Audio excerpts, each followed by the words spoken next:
Hi friends! ఈ వర్షాల్లో వేడి వేడి నిమ్మకాయ పులిహోర తింటుంటే ఎంత మజాగా ఉంటుందో తెలుసా అండి? ఒక్కసారి నేను చెప్పినట్టు చేసి చూడండి. ఇలా అన్నం తీసుకోవాలండి. వేడన్నమైనా రాత్రి మిగిలిన అన్నం కూడా చేసుకోవచ్చండి ఇలాగా. మీ ఇష్టం. అన్నంలో ఉప్పు సరిపడినంత వేయాలి. కానీ అన్నంలో నిమ్మకాయ రసం పిండొద్దండి. అండ్ పసుపు గూడా వేయొద్దు. చాలామంది అన్నంలోనే వేస్తారు. అన్నంలో వేయొద్దండి, గుర్తుంచుకోండి. ఓన్లీ ఉప్పు మాత్రమే సరిపడినంత వేయాలి అన్నంలో. ఉప్పు వేసి పక్కన పెట్టేసుకోవాలి. నిమ్మరసం కానీ, పసుపు గానీ అన్నంలో వేయకూడదు. తర్వాత 2 నిమ్మకాయలు నేను తీసుకున్నాను. నేను చేసే ఇద్దరు మనుషులకి చేస్తున్నానిది.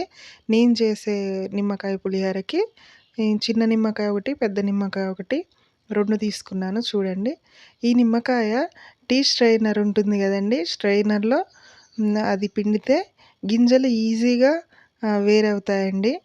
గింజల్ని ఇలా ఒక చిన్న బౌల్‌లో ఇలా నిమ్మరసం పిండి గింజలు వేరు చేసి ఆ నిమ్మరసం పక్కన పెట్టుకోవాలి. తర్వాత ఒక కడాయి తీసుకొని అందులో ఆయిల్ వేసి, ఆయిల్ ఎక్కువగా వేయొద్దండి. ఎక్కువగా వేస్తే వెగటుగా అనిపిస్తుంది, తినాలనిపించదు. అందులో కొన్ని పల్లీలు వేసుకోవాలండి. మీకు నచ్చితే కొంచెం ఎక్కువైనా వేసుకోవచ్చు. ఇది ఆప్షనల్ అండి. ఉంటే వేసుకోవచ్చు, నచ్చితే ఎక్కువ కూడా వేసుకోవచ్చు.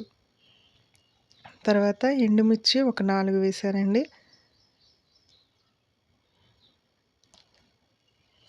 తర్వాత పచ్చిమిర్చిని బజ్జీకి చీరుతాం కదండీ మధ్యలో, అలా మధ్యలో చీరి వేయాలండి పచ్చిమిర్చిని. ఇవి ఒక 2 మినిట్స్‌లో ఇవి ఫ్రై అవుతాయి. తర్వాత తాలింపు గింజలు, పచ్చిశనగపప్పు, జీలకర్ర, ఆవాలు వేశాను. కొద్దిగానే వేసుకోవాలండి. మనం పల్లీలు అవి వేసాం కదా! మరీ ఇవి ఎక్కువగా వేస్తే చూడటానికి బాగోదు. తినేటప్పుడు కూడా ఆవాలు అవి పంటి కింద తగిలితే బాగోదండి. చూడండి, కొద్దిగా కరివేపాకు ఎంత ఎక్కువ వేసినా మంచిదే అండి హెల్త్‌కి.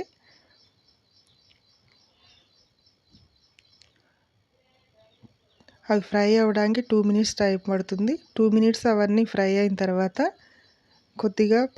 కొద్దిగా వేయాలండి పసుపు, మరీ ఎక్కువగా వేయొద్దు. ఇది ఇంగువ అండి.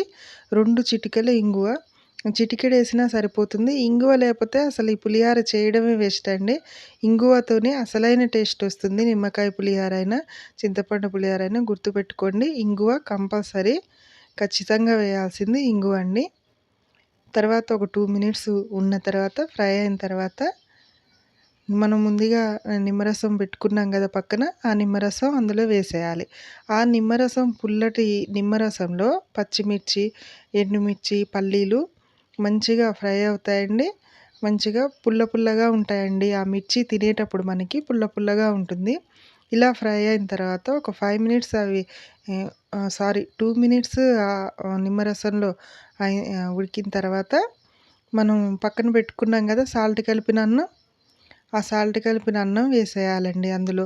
కొద్దిగా అన్నం వేసిన తర్వాత మిక్స్ చేయాలండి. మిక్స్ చేసిన తర్వాత మొత్తం అన్నం తర్వాత వేసేయాలండి. ముందుగానే అన్నం మొత్తం వేసి తర్వాత మిక్స్ చేయాలంటే కొంచెం కష్టంగా అనిపిస్తుంది. ఇది ఈజీ ప్రాసెస్. కొద్దిగా వేసిన తర్వాత, మిక్స్ చేసిన తర్వాత మిగిలిన అన్నం మొత్తం వేసేయాలండి. చూడండి, కలిపేస్తే పసుపు అవన్నీ కరెక్ట్‌గా సరిపోయాయి కదండీ! ఎంత బాగుందో చూడండి. అన్నీ పచ్చిమిర్చి అవన్నీ ఎంత బాగా కనిపిస్తున్నాయో. చాలా టేస్టీగా ఉంటుందండి. ఒక్కసారి నేను చెప్పిన ప్రాసెస్‌లో మంచిగా చేసుకొని తినండి. ఈ వర్షం పడేటప్పుడు చూడండి, పచ్చిమిర్చి మధ్యలో తింటుంటే ఎంత బాగుంటుంది కదా! మీకు నోరూరిపోతుంది కదండీ. నిమ్మకాయ హెల్త్‌కి కూడా చాలా మంచిదండి. ఇప్పుడు నిమ్మకాయలు వచ్చే సీజన్ కదా! మొన్న సమ్మర్‌లో నిమ్మకాయలు అసలు దొరకలేదండి. మనీ ఎక్కువ పెట్టినా గానీ దొరకలేదు. ఇప్పుడు నిమ్మకాయలు దొరుకుతున్నాయి. Thank you friends. Subscribe my channel.